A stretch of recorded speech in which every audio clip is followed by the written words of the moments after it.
शाम तन्हाई में आहें भरेगा। বলিউডের ভাইজান সালমান খানকে হত্যার চেষ্টা নিয়ে কম জল ঘোলা হয়নি।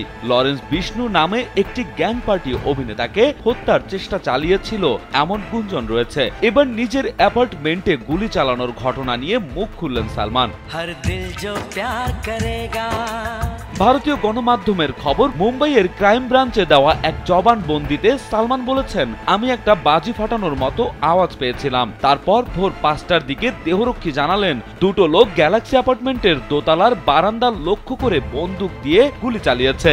স্যান্ডেলিনা সো, রূপচর্চায় আভিজাত্য। এর আগেও আমায় আর আমার পরিবারকে টার্গেট করা হয়েছে। পরে জানতে পারলাম বিষ্ণু গ্যাং এই ঘটনার দায় স্বীকার করে সামাজিক মাধ্যমে পোস্ট করেছে। তাই মনে হয় বিষ্ণু গ্যাংই গুলিটা চালিয়েছিল। জবানবন্দিতে সালমান জানিয়েছেন, শুধু এবারই নয়, গ্যাংদের সেই পোস্টে তার পরিবারকে খুন করার কথা জানিয়েছিল লরেন্স বিষ্ণুদের সদস্যরা। তাই তার মনে হয় তাকে খুন করে ওরা তার পরিবারের বাকিদেরও খুন করার পরিকল্পনা করেছিল। এবারের ঘটনার পরে তিনি নাকি বাড়ির প্রত্যেক সদস্যকে সর্বদা সতর্ক থাকার পরামর্শ দিয়েছিলেন।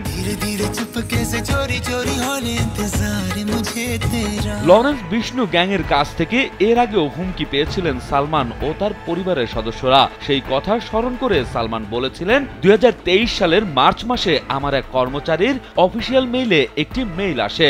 সেখানেও বিষ্ণু গ্যাংয়ের পক্ষ থেকে আমাকে ও আমার পরিবারকে খুন করার হুমকি দেওয়া হয়। এরপর আমার ওই কর্মচারী বান্দ্রা থানায় এ নিয়ে একটি কেস দায়ের করে।